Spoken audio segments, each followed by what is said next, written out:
दोस्तों, पीएम मोदी 18वीं लोकसभा चुनाव के प्रचार अभियान की समाप्ति के बाद तमिलनाडु के कन्याकुमारी में विवेकानंद मेमोरियल में करीब 2 दिनों तक ध्यान में लीन रहेंगे। लेकिन पीएम मोदी के इस निजी कार्यक्रम ने इस बार विपक्ष की नींद उड़ाकर रख दी है। विपक्षी संगठन में शामिल इंडिया ब्लॉक की कांग्रेस और सीपीएम जैसी पार्टियों ने तो इसे रोकने तक के लिए चुनाव आयोग से गुहार लगाई है। वहीं ममता बनर्जी को भी अंतिम चरण के चुनाव से पहले प्रधानमंत्री का मेडिटेशन बहुत खटक रहा है। आखिर विपक्ष की नींद प्रधानमंत्री जी के मेडिटेशन से क्यों उड़ी हुई है, चलिए जानते हैं। लेकिन आगे जाने से पहले आप हमारे चैनल को सब्सक्राइब कर लें, क्योंकि ये आपके बहुत काम आएगा। दोस्तों, माना जाता है कि ध्यान या मेडिटेशन से बहुत ही आत्मशक्ति मिलती है। पीएम मोदी को अपने व्यस्त जीवन में जब जब अवसर मिला है वे ध्यान या मेडिटेशन करते रहते हैं।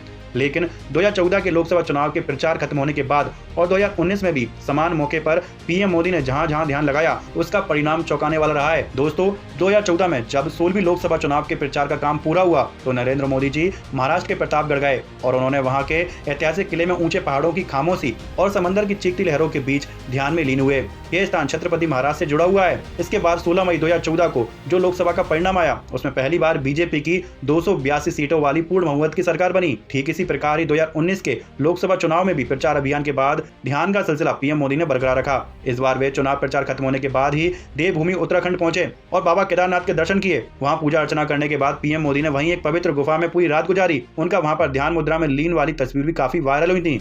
इसके बाद 23 मई 2019 को जो 17वीं लोकसभा का परिणाम आया उसने विपक्ष का मनोबल ही तोड़ दिया। बीजेपी ने अकेले ही 303 सीटें जीती।